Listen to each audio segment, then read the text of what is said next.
எமது ஆட்சி அமைத்ததிலிருந்து இந்த உப்பளத்தை பற்றி ஒரு பேசு பொருளாக இருந்தது.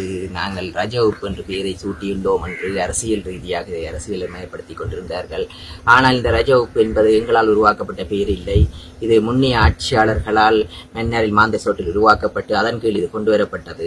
ஆனால் இதே இடத்தில் எமது அமைச்சர் ராமலிங்கம் சந்திரசேகரன் தோழர் அவர்கள் இந்த திறப்பு விழாவில் நேரத்திலேயே கூறியிருந்தார், இந்த ரஜ உப்பு என்று பெயர் சூட்டப்பட்டிருக்கிறது, அதை எதிர்வரும் காலத்தில் சந்தைப்படுத்துவதற்காக ஆணையரவு உப்பளம் என்று திரும்பவும் மீள பழைய பெயரை நாங்கள் சூட்டுவோம் என்று அது இன்று நிறைவேறி இருக்கிறது.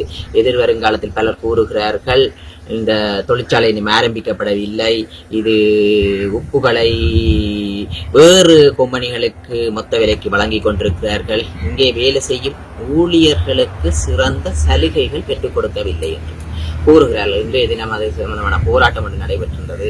அவர்களையும் நாங்கள் எதிர்வரும் காலத்தில் அவர்களுடன் கதைத்து அவர்களுக்கு என்ன பிரச்சனை இருக்கிறது என்று கேட்டு அவர்களின் பிரச்சனையை நிவர்த்தி செய்து, ஏனென்றால் வேலை செய்பவர்களுக்கு பூரணமான ஒரு சுதந்திரத்தை பெற்றுக் கொடுக்க வேண்டிய தேவை இருக்கிறது அரசாங்கத்தில். என்றால் அப்போதுதான் அவர்கள் நிம்மதியாக வேலை செய்வார்கள். அவர்கள் போக்குவரத்துக்கு இடையூறு இருக்கிறதுக்கு எதிர்வரும் காலத்தில் அவர்களுக்கு போக்குவரத்தை பெற்றுக் கொடுப்பதற்கான நடவடிக்கை எடுக்க இருக்கின்றோம். ஏனென்றால் இன்னும் உப்பு இயங்கவில்லை. இன்னும் குறைந்த ஒரு 2 கிழமையில் இந்த உப்பை இயக்குவதற்கு தீர்மானித்திருக்கிறோம். ஏனென்றால் அதில் ஏற்பட்ட ஒரு தொழில்நுட்ப பிரச்சனை ஒன்று இருக்கிறது. இந்த மிஷினரி இந்தியாவினிடமிருந்து பெற்று இந்த மிஷினரியை பிட் பண்ணி இருக்கிறோம். அதில் ஒரு போஸ் ஒன்று வெடித்திருக்கின்ற நிமித்தமாக அதை இன்று ஆர்டர் பண்ணியிருந்தோம். அது இன்று கொழும்புக்கு வந்துவிட்டது. எதிர்வரும் காலத்தில் அந்த மெட்டீரியல் வந்து இதை பிட் பண்ணும் போது இந்தியாவில் இருக்கும் தொழில்நுட்ப உத்தியோகத்தர்களும் வந்து அதை செய்து நம்பிக்கை இருக்கிறது.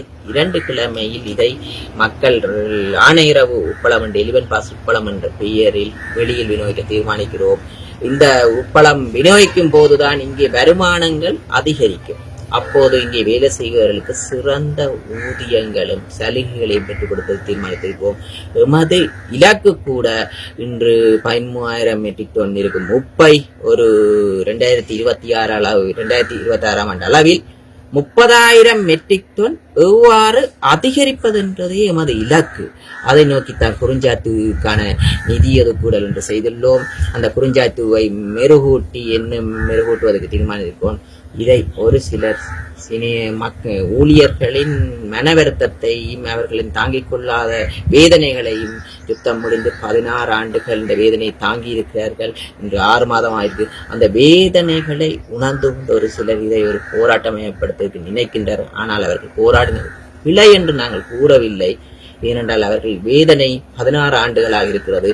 எதிர்காலத்தில் அவர்களின் வேதனைகளை எமது அரசாங்கம் கண்டிப்பாக நிவர்த்தி செய்து இந்த ஆணரவு உப்பளத்தை மேலும் ஒட்டுமொத்த இலங்கைக்கும் விநியோகித்து அதே நேரம் உலகத்துக்கும் எவ்வாறு இந்த ஆணரவு உப்பளத்தை வெளிநாடுகளுக்கு விநியோகிப்பது என்று தீர்மானித்துக் கொண்டிருக்கிறோம். அந்த இலக்கை நோக்கி தான் நகர்த்தி கொண்டிருக்கிறோம். கண்டிப்பாக இந்த ஆணரவு என்பது இலங்கைக்கு மட்டுமில்லை, ஒட்டுமொத்த உலகத்துக்கும் இது விநியோகிக்கப்படும் உப்பு கூட்டுத்தாபனமாக திகழும் என்று இந்த பிரதேச மக்களுக்கு கூறிக்கொள்கிறேன்.